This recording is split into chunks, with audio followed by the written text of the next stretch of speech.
90 days, I do it again. Well, see, they tell me I have bone on bone.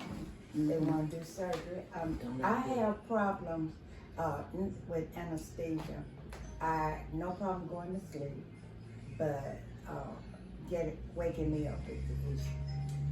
So I don't want to do that. Yeah, you don't have to. And I'm going to tell you, cartilage can regrow. Okay. And they don't want us to know that, but it can. Okay. Cartilage can I regrow. tell them, God can't do it, I don't want to do it. Well, I'm doing everything naturally. Okay. And if you do that for 24 days, now when you do it for the 21 days, you need to only eat vegetables and fruit, and everything has to be organic. Okay. Just 21 days will make a difference, and you'll notice it after 3 days. All right. Well, see, the day I come to meet you, the doctor gave me a real bad report. Of course. And I was like, oh Lord, geez, I got to do something. The day we met? Yeah.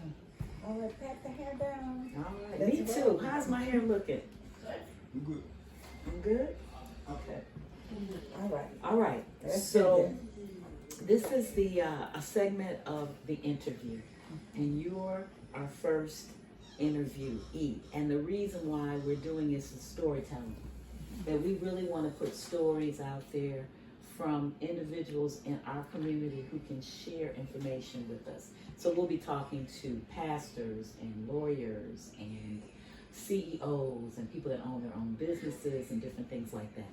So I just thought it would be a great idea when I found out that you were a retired pastor. I said, I would love to interview you and have an opportunity to ask you some questions about your journey.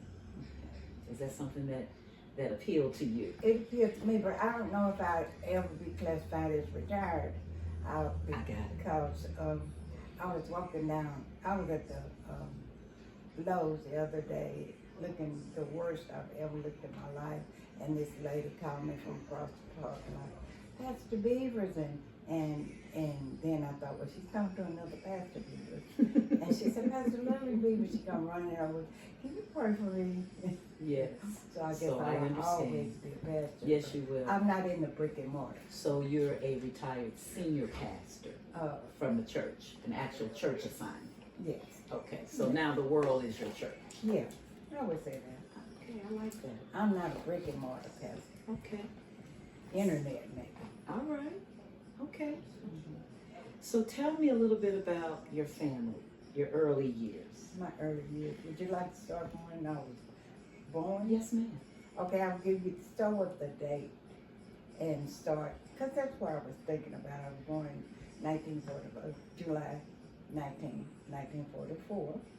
And my mama probably had some kind of birth disease that they could cure now.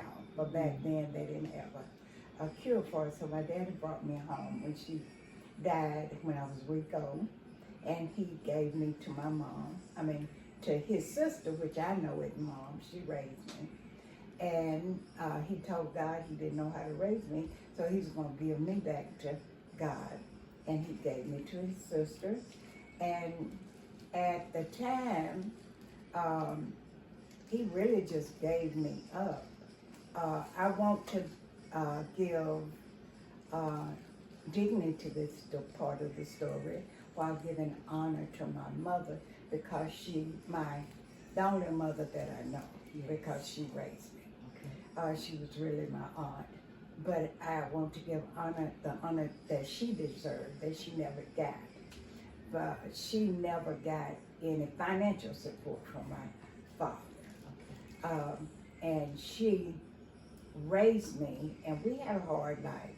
She was married twice. I don't know her first husband, but her second husband, Uncle Rich Johnson, it's something that back in the day, early days, you didn't talk about, but she was in an abusive relationship. I see. I don't know, as I think back, I don't know why no one came to her rescue, because someone had to know that she was being abused.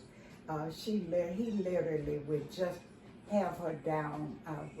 We were lived in Emerson, Georgia, Okay. and she would literally be out on the ground where he was beating her. I, as a child, would run away to my grandmother's house which was just literally up the street, and to my grandmother, and I would cry that Uncle Rich was beating Mama. She would say, "Go back and help your mama." So I know if Grandmama knew, that her brothers knew, but nobody came to her rescue. As a child, I just didn't know what to do, and I didn't understand why nobody came to her rescue. But it made her hard. So she was not mean, but she was a hard disciplinarian. How did that make you feel as a child growing up? It made me feel that she was tough. It made me feel that she was rough, but it never made me feel unloved. I always felt she cared for me because she was always too proud of me. In church, she made sure I went to church even if she couldn't go because she worked all the time. Now, this is an interesting account of my mom. She had to work all the time because Uncle Rich, he was an interesting character. He was hard of hearing. Only job he had was carrying the paper. Back in the day, it didn't pay that much. So she really was the breadwinner. She worked and bought the property and built a home. And so she would send me, made me get my clothes together for church, get your shoes and everything Saturday night, so that I could go to church, even if she couldn't go because she had to go to work. But when she could come to church, you would see her in the back of the church, Okay. looking and just so proud in the back there. And I'm like, ah. So growing up in the church, what were some of the things that you were involved in? The choir, and we would be speeches and plays and that sort of a thing. She would make sure she was always there for that, which I'm jumping ahead, but when I became a pastor, when we go to a church, she would always say, "That's my daughter, she's a pastor." I didn't want, when we go to church, I didn't want nobody to know I was a pastor. I just want to come and enjoy the service. So she was always proud of me. She always pushed me to do my best and that type of a thing. So she was a hard disciplinarian, but she always showed love. And I want this story to get out because in my later years now, I hear people talk about how mean she was. I see. So she was not mean, but she, from her background, she always had to defend herself. She was the only one of her sisters that survived.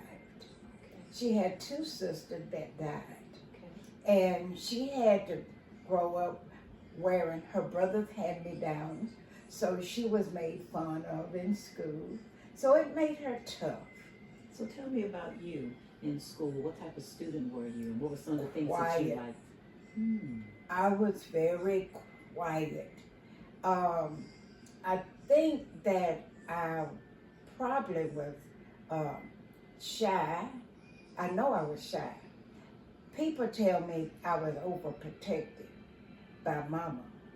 And but I was very shy because I felt that I wasn't good enough for some reason. And I know that in Sunday school especially, the teachers would always, because I wouldn't speak up, they would thump me on the head and tell me I was dumb because I wouldn't ask a question.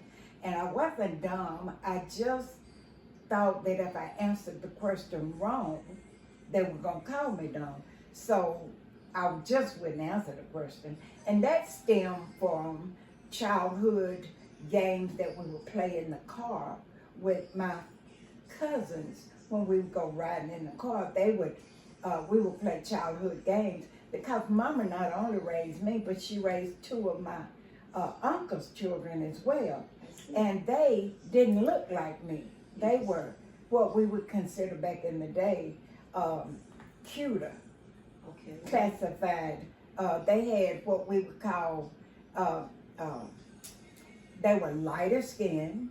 They had what we call in the black neighborhood, good hair, Okay. and I had. Nobody classified me as this. I classified myself as this. So I don't want to blame anybody for this, but I classified myself as fat, black, and bald headed. Okay. So I put myself in that bubble. So in the car, when we would play the games, even if I would answer a question, they would tell me I got the question wrong. So I never got the cookies. That was the prize. I never got the apples or the candy. I don't like apples today. Wow. And so I never got any of the things for answering the question. So in Sunday school, I just wouldn't answer a question because I felt that I was never going to get the question right anyway. So I was classified as dumb in my own. I put myself in my own cage. So I wouldn't answer the questions. I was classified as dumb. So I just went. Mama didn't do it. The teachers didn't do it. I think from my mama's womb, I was received a spirit of rejection. Okay. Yeah, and it was rejection from my mama's womb. Interesting. Very interesting. Thank you for sharing that with us. Let me ask you, what is your favorite scripture? I have a lot of favorite scriptures, and they vary from anything that I'm going through. But my two go-to scriptures every single day of my life would be Isaiah 54:17. Isaiah 54:17 simply says, and I use it as an umbrella not only for me, but for my family, that simply says, no weapon formed against me shall ever prosper. It's my heritage, and it's given to me from God. Nobody can take it from me. God gave it to me. Wow. Yes. Excellent. And one day, I learned suffering from the spirit of rejection. I learned that God had accepted me in the beloved. I have to remind myself of that. And let me look for it, because I will lose it. And it said in that God has accepted me. I wrote it down so that, and now it seems like I have lost it myself. It's in, I will run across it again. Ephesians 1:6. Ephesians 1:6. Mm-hmm. Okay. I'm accepted. I thought I jotted it down. That's what I was trying to read it out. That's okay. That's okay. I thought all right. But it said that God has accepted me in the beloved when he gave his only begotten son, Jesus. He accepted me. Even if nobody else was in the world, God would have sent Jesus for me. Hmm. So that helped me be delivered from the spirit of rejection. Excellent. Fat, black, and bald headed. Okay. Okay. Yes. When did you decide to go into ministry? I didn't. Okay, tell me about it. I did not. I went in kicking and screaming. It started, myself, along with a group of women in Emerson and Bartow County, started a group called the Community Prayer Group, where we would pray and we would do little meetings where we raise money and help people with their light bills or rent. And we invited people like Candace State. We would pray, and we invited Candace State for conferences, and Barry Mason, and they came, and we did fundraisers, and we took the money and we would pay people light bills and pay their rent. And we were doing that, and then I would be the leader. And I would tell people to do what to do, how to do it. And I was doing that, and I was doing it well. And I would be afforded to go to these ministry, and I hear these great teachers. And I would invite them. We had a building in the back of my yard, and we would invite them to my house. And I would invite people to come and hear these people speak. And that's how it started. And that's what I wanted to do. And all of a sudden, the Leaches out of Atlanta is the husband and wife ministry. And this particular night, this man said, Lillian Beavers, come up here. And I went to the front of the room. I should have stayed in the back. And he said, God is calling you out of the back of the room. And it started from there. Okay. Okay. Was it difficult as a woman in ministry at that time? At that time, it was, for me, it could have been difficult. And I heard a lot of women say it was difficult. But I had been through so much hell, it was not difficult for me. It was at that point that if God told me to do it, I just did it. Okay. I caught a lot of static. I did. But it was not difficult. It was just that if God said it. At that time, God spoke to me after the Leaches called me out of the back of the room. The Leaches. Yes. The Leaches. Yes. Is that prophetic or not? Yes, it the is. Leaches. Yes. Leaches. Yes, ma'am. Well, we talked about that yesterday. Yes. But the Leaches called me out of the back of the room.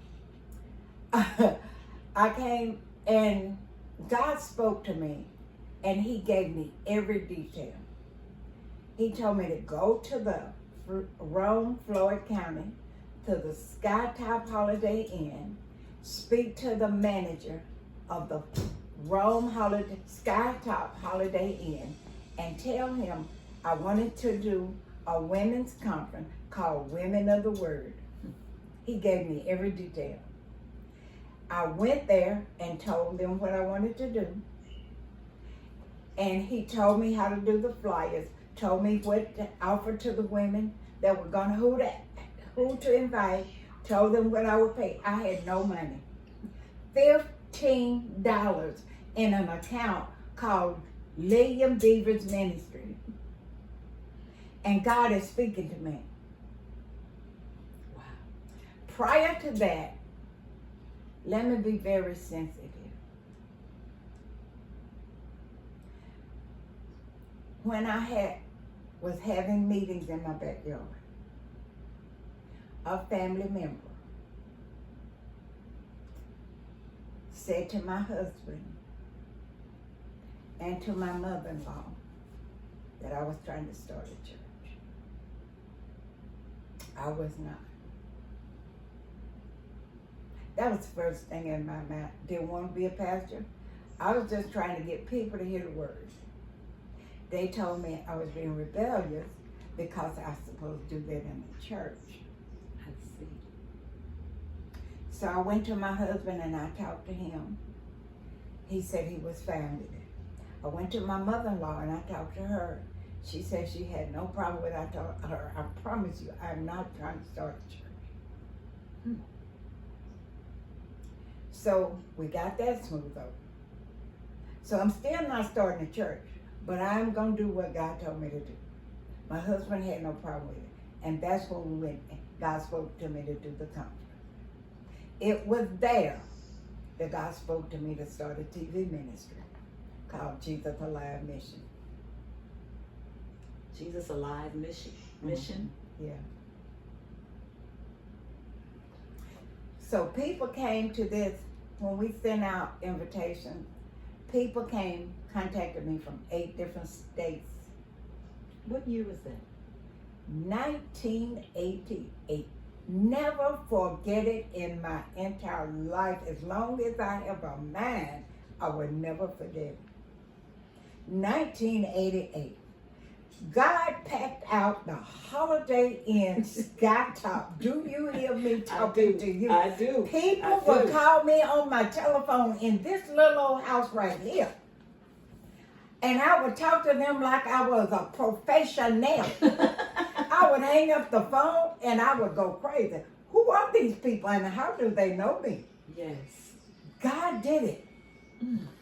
That's why I said it was not difficult because I had been through so much hell in my life as a child. My father didn't support me. Only time I remember my daddy giving me money was he gave my mama a savings bond. I remember him coming and taking it back. Now, did you work in full-time ministry, or were you bivocational, where you worked a job and then did ministry? How did you coordinate that with your life? No, I didn't work in, I was home, I took care of my husband and my children. And my husband was So you were an at-home mom. at-home mom, and my husband was securing himself. People call me Jezebel, but my husband was securing himself to allow me to go and do what God told me. So you were in full-time ministry all this time.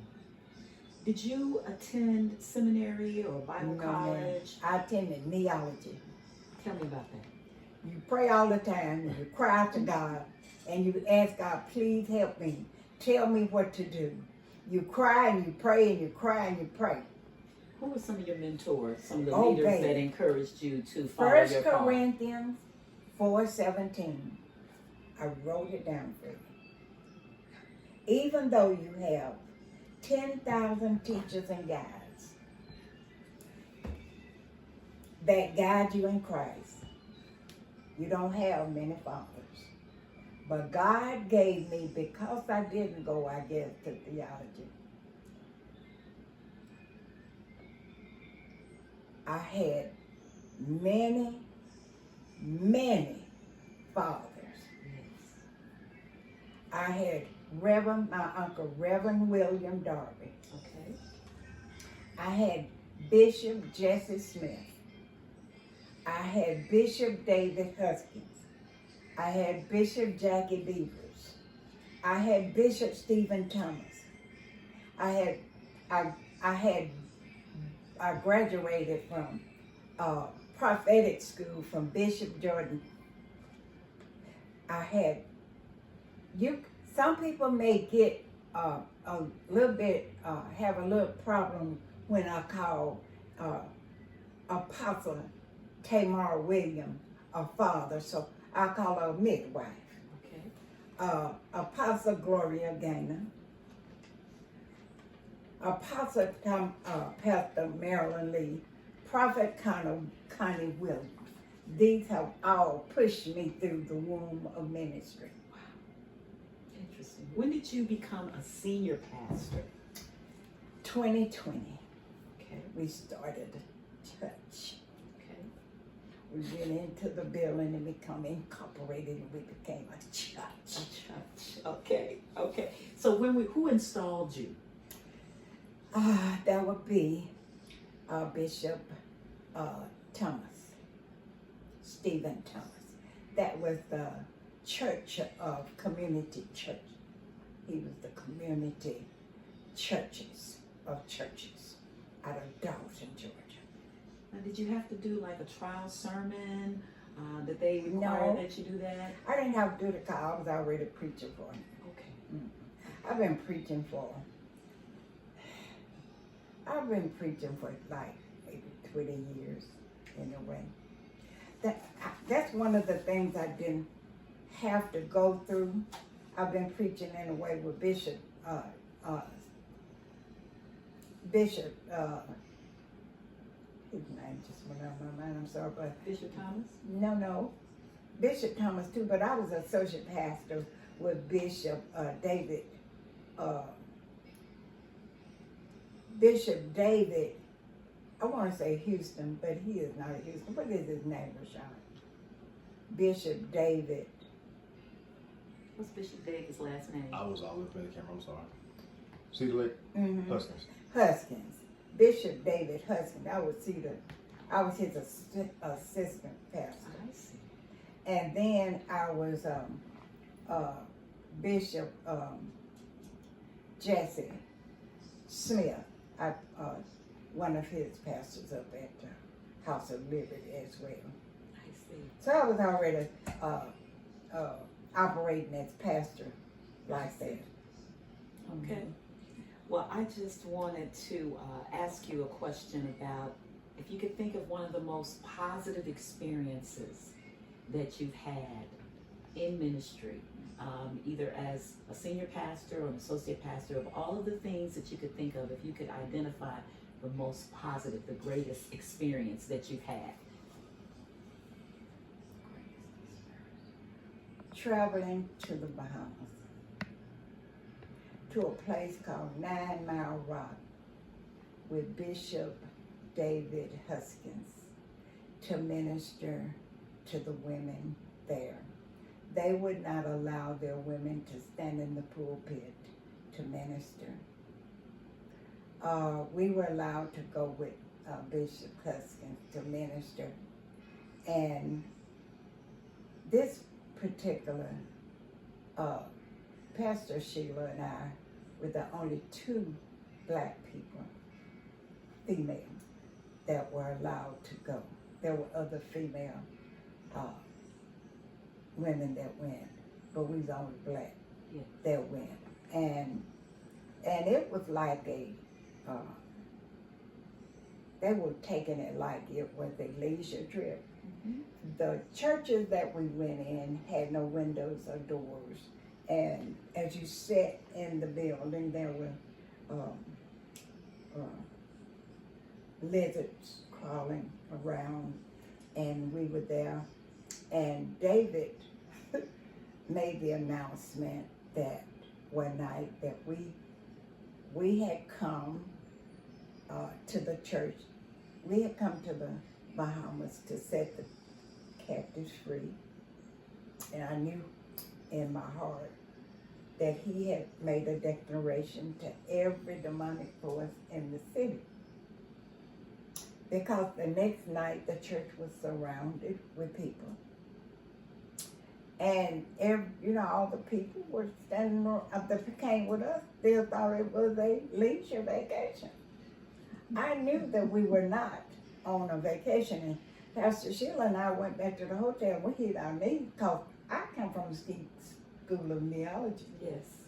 And we hit our knees, and they came in and they thought we were crazy. We were crying out to God. And so we began to pray, and he said, the next night, he said, we're going looking for Ricky, a drug dealer in the city. Will you stop? Like, what? Shut up. And so we leave the church and we go to Ricky's house. And when we Ricky, the drug dealer? The drug dealer. Okay. We leave to go to Ricky's from the church to go to Ricky's, and it's a gated building, and it has glass enclosed. It's like this, and it's outside enclosed with glass. And people are walking as we go into the gate. People are walking around Ricky's house. I'm wondering, why are these people walking around? And as we walk in, there's a gun, which I think is a play gun, laying on a table. We walk in, people still walking around, and the back, there is no yard, it's a river with a big boat. Yes. In the backyard. And so we're in to deliver Ricky, the drug dealer. Yes. So we're praying and telling Ricky that God come to, he had been saved, but he backslid. God has come to set Ricky free. Ricky don't want to be free, okay. But we're telling Ricky God said it's time for him to be free, and this is his last chance. So we're praying and trying to get Ricky free, who don't want to be free. And so Ricky says, okay, will you leave if I accept Jesus? So we said we'll leave if he accepts Jesus. So he says he'll accept Jesus. So we pray for Ricky and he accepts Jesus. And just as soon as we get out and get in the car and leave, the house get raided. Wow. That's my most memorable, quite interesting experience of being in America. Well, and the place that the church that we went to was called 9 Mile Rock. 9 Mile Rock. The night that we leave, the women called us to the house. They had prepared a meal for us, and they served their meal one dish at a time. Okay. And they served dessert first. So they served us dessert, and then another dish. And they cried. And they said they would not be able to go to a pulpit and preach. And they begged us to go preach for us. They said, go preach for us. preach for us. Preach for us. I cried my eyes out. When we got back to America, I got off the plane, I got it on my face, and I could have kissed the ground. Okay. That's my most memorable time Awesome. of ministry. Awesome story. So we're going to take a break, and then we're going to continue our conversation outside. All right.